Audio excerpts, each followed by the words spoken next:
I'm Summer from KITSUNEVI. I'm drummer, and I mainly write lyrics for the band, and we make songs together.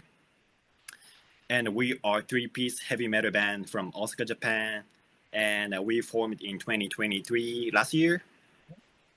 And the meaning of KITSUNEVI is fox-shaped fire in English, which is very interesting. Like There's a bit of a story behind that too, isn't there? yeah. There's a story like in a very old Japanese biographies, like ancient story, like almost myth, I think. Like there's a man who was lost in the mountain on the way back to his village, and he was, hopeless and helpless because the night was, getting old and darker, and he had no way out. But suddenly a fox-shaped fire appeared out of nowhere, and that fox-shaped fire showed him the way to his village. And we are very much inspired by this story, and we want to be like, okay, so we're gonna be like this fire.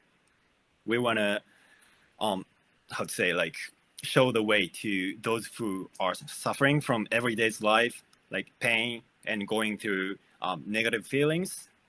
We want to save them with our music. So we named ourselves as KITSUNEVI. That's how we went. Yeah. Very good, mate. Well, thanks for joining us today. It's good to catch up with you. Yeah, thank you. Thank you very much. We really appreciate it. No worries, man. So I first came across you guys when I was on tour in Japan recently with US glam rockers and Midnight Devils. And we Yep. played a show with you at Gattaca in Kyoto, and I've seen a lot of bands over there on tours, mate. And you guys are probably one of the best that I've seen over in Japan, mate. So Thank you. so tell us a bit about the band. Like, have you known each other for a while? I know you only started last year, but have you known each other for a while? Well, actually, we have known each other for a couple years, I guess. Like the K-chan and me, the K-chan, and me, we were working at same place, like at part-time jobs. We were working at Hard Rock Cafe in Japan when we were university student. And Kei-chan and Reina, the bassist, they have been, together for like, I don't know, like since they were from high school student. Okay, what together in a band? Yeah, together as a band, I think. Or probably not, but well, yeah. So the Kei-chan suddenly one day called me like, okay, so I want to make a band, and I already got a bassist from my high school student. I mean, the high school friend. So he was like, "You want to join us and make songs as a band together?" And I was like, "Yeah, of course, why not?" So that's how KITSUNEVI was formed. Right. Yeah. And so you just haven't been together all that long, but seeing you on stage, like you guys are really, really tight. Like, did you just practice a lot? Yeah. I think at least once or twice in a week. Well, and because a lot of the places in Japan, like where we played is actually a rehearsal. Like Gattaca is a rehearsal Hmm. area. So Yeah. is that where you do your rehearsal, like more playing live like that, or do you do it by yourselves? There are so many studios in Osaka, so we go there and just jamming together. Yeah, we want a basement. You want your own basement? Yeah, I wish. And musically, like you guys blend thrash, melodic metal. There's traditional heavy metal there. Like there's a bit of Trivium in there. There's a bit of Primus. There's Yeah. so much going on there. But how do you get the balance between all those genres right in the writing Like, process? well, actually, I don't feel like we're doing anything very particularly difficult. We usually just jump together and make songs that we feel, okay, this is cool. This is gonna be a banger. Until we feel that way, we keep jamming and practicing again and again and again, over and over. So I think this kind of process makes our sound not so messy. But the only thing that we are very careful about is to make sure our music don't sound like something we have heard before by other bands. Like we don't do just ordinary breakdowns. Yeah, there's some breakdowns in our songs, but we don't do just yeah, we don't do that. Yeah, your timing changes and your changes with your breakdowns. Like we were sitting there watching you, just going like, how the fuck do they do this? Yeah, that makes our sound very unique, I guess. Does indeed. So another thing, like all three of you guys have got different playing styles. Like you hit the drums like a beast. Like Keishan played guitar and sings like a god, and then Rainey just slaps the bass like with odd timing signatures and tempo changes. Like I say, so Yeah. and at times it seems like you're all off in your own world, but then you just come back together and make Yeah. the magic happen. Like is that rehearsed or is that all sort of ad lib and made up on stage? Well, probably ad-lib on the stage. Yeah. But actually, I have never thought about our playing style in that way. Like, So different. It works. yeah, like, I mean, like I said, we have been together, like we have been friends for several years. So I feel like, we are very much connected in the heart, I guess. Like kind of, I don't know, like telepathy or something like that. I mean, like when I'm, slowing down the tempo with my drum gradually as ad-lib, like they feel it. I always like, okay, I'm gonna slow down the tempo gradually, and they were like, okay, yeah, so that's how it goes. So, I think I can say we are very good at ad-lib on the stage. I can back that up. Yeah, thanks. Like I said, when I first saw you guys, I was there with an American touring band. So do you often play with international touring bands there, or is it usually? Yes, I think so. Like, I think once in a month we play with bands from other countries. Like, there's some venues in Osaka and Kyoto that call us from, like, when bands from other countries come, they are like, okay, so summer, we are wondering, we're gonna have this band from other countries, so we are wondering if you wanna play with us together on this day, and we are like, yeah, of course, why not? We are in. It's very fun to play with bands from other countries because connection. We can make a connection just like you.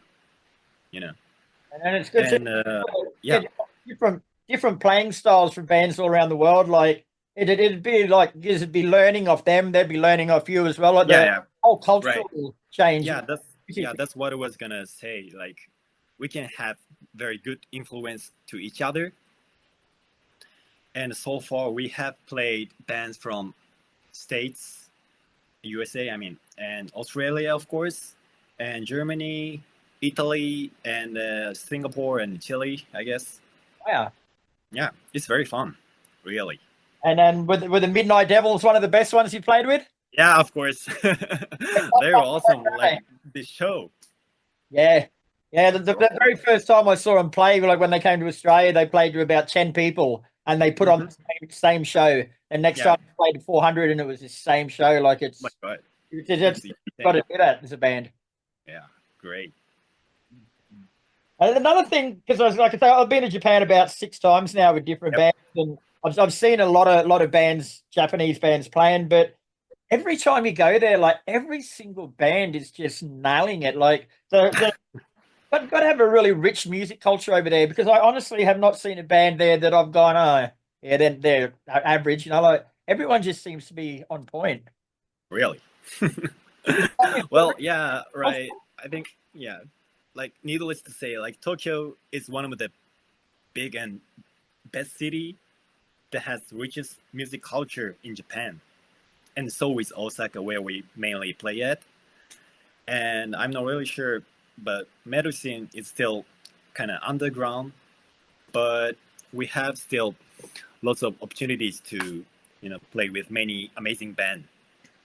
So, and Osaka is one of the biggest city in Japan, so many bands from other countries or other cities in Japan coming, so we can have good, giving good influence to each other. I think this can make music culture grow so much in Japan. And another thing that you do well over in Japan too is like when you put a lineup together for a show, like pretty much every band's different. Like you're not putting four thrash metal bands on together. You're not putting four power metal bands. Like you got when we played with you guys, like there was guys just there hitting a gong, but it was brilliant. Like it's sort of in Australia they don't do that so much. Or they try and have all the bands sort of similar, like with a similar thread. But Japan seems to just throw everything in the mix, which Yeah. I think it's great. Yeah, mixing together. Yeah, it's fun. It's very fun, and I'm very happy about it. Use other elements from other genres. This is very good. Yeah. And musically, like you've already released 2 EPs in 12 months, which is pretty good. But you've got "And Embers Will Rise" and "Smell the Coffee." So tell us a bit about those. I just finished playing "Smell the Coffee" in the car about half an hour ago, and it's fucking awesome. Thank you. Okay, so as for first EP, "And Embers Will Rise," the concept of this album, I mean the mini album, is do not forget your passion. Like, do not let your flame go away. Make it bigger. This is the concept of this mini album, and songs of this album is all related to passion for something in your heart. And musically, this album has authentic metal features. You can find metal death and thrash metal phrases, here and there. And the lyrics are also very, how to say, like serious. So as a metalhead, it's one of my favorite mini album from KITSUNEVI. I mean, we only have 2 though. And as for second EP, "Smell the Coffee," the concept of this album, the mini album, I'm sorry, I'm keep saying this. Album. Yeah, this mini album is anger and depression. So every song in this mini album is about anger, misery, sadness, depression, those kind of negative feelings. And in terms of sound, we featured more of our individual musical, how to say, like characteristics. For example, there is the Rainer's groovy slap, like which is really banger. And there is the, how to say, like metalcore riffs from K-Chen. And as for me, I put some more death and thrash metal phrases, like blast beats, which is my favorite. And we created "Smell the Coffee" by our roots and how to say, like playing styles of each. In the actual song "Smell the Coffee" too, mate, like there's a lot of jazz influence in that as well. Like where does that come from?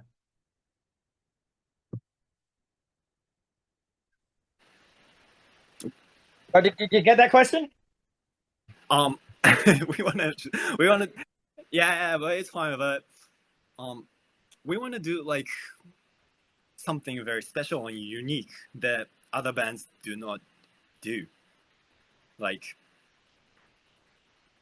I think nobody can come up this kind of idea, like after doing heavy breakdowns and then suddenly jazz comes in. This is very unique. So just we want to be like very unique and do that kind of thing. So are you working your way up to a full album eventually, or are you just happy to keep putting out mini albums for now? Oh, we're gonna make a full album eventually, but we have so many ideas already, enough to make a full album. But probably we're gonna continue to EP for next, probably. And when we make a full album, it's gonna be a concept album, I guess. I'm not really sure about the concept though, but yeah, I think it's gonna be next year, I guess. Oh, you and me know something that other people don't know that hopefully we'll see it a bit sooner than that, mate, which would be great. Yeah, thank you. Now, tour-wise, you're going to be leaving Kyoto and touring through Tokyo in November. Yep. So tell us about those shows. So we're gonna go to Tokyo on 12th and 13th November. We will be playing in Tokyo with our friend band called Fire Flame, which is true heavy metal band from Japan. This is not a tour for release album or anything, but we feel like we should, go to Tokyo and play time to time because, like I said, Tokyo has much richer music culture compared to here in Osaka. So yeah, we're gonna go there and slay in Tokyo. Anyway, yeah, we are very much excited about it. Well, and then you're actually off to Taiwan, which is going to be your first time out of Japan playing music, mate. Are you nervous about Yeah, it? Yep. of course. It's a long way from home to go for just one show. Like, is it a big festival you're going for over there? No, Or? no, no, no, no. Only a venue. Okay. Like there is a friend of ours, and who is running in the venue. So we're gonna go there and play some shows out there, maybe 2 or 3 days in Taiwan. Yeah, I hope we're gonna be in the festival someday, very soon. Hopefully, brother. What about Australia? Do you have plans on coming to Australia at all? Of course, yeah, we'd love to. I mean, definitely we have to go. Yeah, probably next year, hopefully, if we could afford it. So describe a typical live show from you guys. Like I say, I've seen it and I know how good it is, but for those who might not be familiar with the band, tell us about your live show.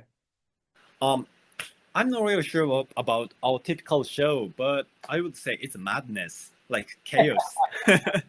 Like there's always, circle pit and hardcore dancing and screaming from the crowd. We are very happy to see those moves, but what matters the most to us is that to make sure everyone can have fun in their own way. You don't have to be in a pit, or you don't have to dance like crazy, or you don't have to scream. We just want to make sure everything's fine and everyone can have a good time in our show. That's what we want to do in the concert. So just say someone's listening to this, mate, and they're liking what they're hearing. Like, give us 3 of your songs that they can listen to get a better understanding. Yeah, of course. So the first one is "Taking Back My Soul" from our first mini album, "And Ember Will Rise." We put so much passions, energy into this song. Like, this song is about absolutely taking back yourself, thinking about what was yours. Like, remember who you really wanted to be, or what you really want to do. Like, do not let anyone decide your direction. So this is one of my favorite songs from KITSUNEVI to me. Is everything fine? Yeah. I'm just trying to. There's a little bit of noise in the background. I'm just trying to get rid of that. I think I've done it. Okay, so I'm gonna continue. Secondly, I would say "Smell the Coffee," the title track of second mini album. Like musically, there's the song that has their unique approach. Oops, sorry. Like like I said, there's the hardcore style breakdown and blast beats, which is my favorite. And surprisingly, you can hear jazz at the end of the song. So this is very unique and interesting song. And I wrote lyrics for this song based on my personal experience. Like there's a time that, I did nothing. Like literally, I did nothing. I was not in a band. I broke up with my girlfriend. She dumped me. Anyway, well, I broke up with my girlfriend and quit my job and staying at home and drinking all day long every day. So I was helpless. But one day I realized that I cannot stay in this state of slow decay. I feel like there must be someone who has been going through this kind of pain or suffering or this kind of shit. So I wrote my experience to, let that people know that you're not alone. You're not the only one who has been going through this kind of pain. So, yeah, personally, this is very touchy, but yeah, my favorite song, of course. And the last one is called Hamelin. And this is the newest song for us. And we have just finished our recordings and mastering a couple days ago. And it's gonna be on Spotify and Apple Music and other music platforms very soon. This is group matter based, and there's a slight my drum solo. So please check it out when it gets available.